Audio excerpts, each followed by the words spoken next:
Yeah. Moment of stillness? Yeah, I think, I don't think it was anything that she didn't do. Like, I think there was sort of a moment of stillness, but just what about her prep gesture didn't work?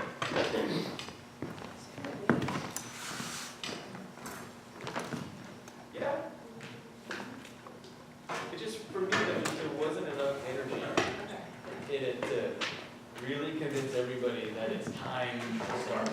I think we had a moment of stillness, but then it just kind of looked like this.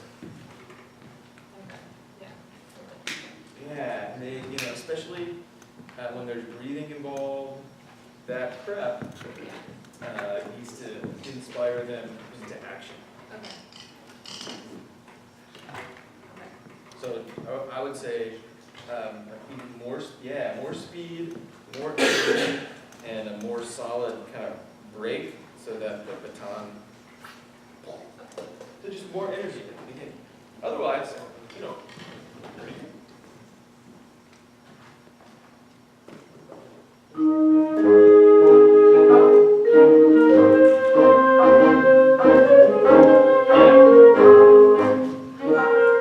better? Yes. What was interesting about that, did you notice something that normally I would go, "Rah!" Something that she did on the prep gesture? It was a double prep when you watch your video, but it was, if all your double preps look like that, I don't think it's going to be a problem. What did I do exactly? You went up slightly. You went, and actually, For 3, or when you start on 4, is that? say that. It's like, I mean, on like, if you start on 1, and you like go up and then down, Yes. it's, I feel like much more obvious at least. Try it again, and if you do it again, if you don't do it again, we'll pretend it never happened. Yeah, that's fine. Do it one more time and just take out, there's still a little extra movement up. Good. Yeah. So, I don't teach this right away because I don't want people to get confused. But the reality is that when I do preparatory gestures like that, there's always a little bit of ooze. It's what I call ooze. So you've got your double handshake, palms down, and before I actually give the prep, there's just a little bit of ooze. Watch.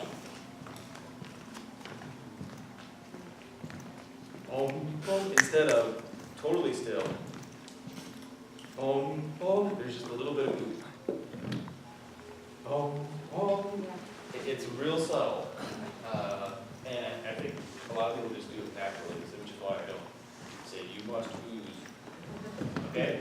All right, I feel much better about the beginning. Let's do one more time, and I'd like for everybody to, of course, be looking at your music and playing right notes, but pay attention to her left hand gestures and see where we are on those.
Schedule around, so now I can be here at 8. So I think I told like half the class that, and half the class I didn't. I'm here at 8 o'clock now. I get my daughter jazz band early, so let's just go ahead from here on out. Let's start at 8. Can we do that? You might want to say that's the end of class too. All right. It's totally my fault for not being clear and explaining that to everybody. Okay. So knowing where you are in the music, that comes from score study, which I talk more about in my spring class. Try it again. So let's just focus on it so that you know where it is and we can focus on it again.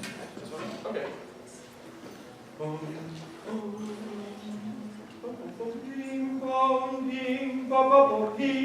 So, where's the high point of the phrase then, if you wanted to go?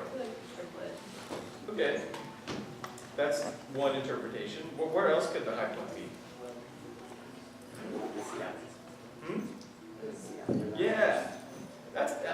And you get to decide. That's where I would be going.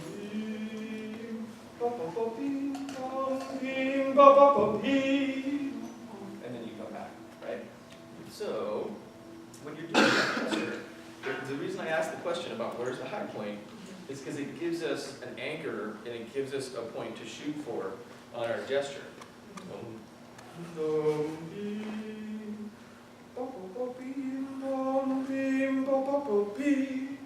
So, sometimes when you do a crescendo like that, you have to kind of finish it. A finishing gesture. So, grow, here's the end, and then you come back down.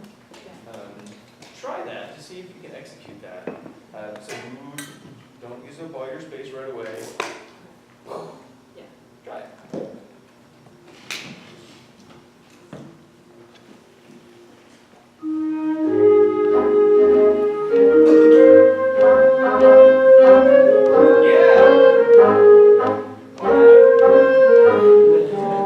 So that, what happens when we're first learning how to do this is we do our left hand gesture, but we're not able to fully connect it to the musical event.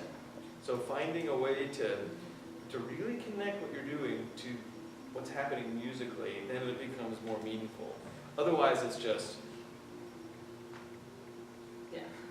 right?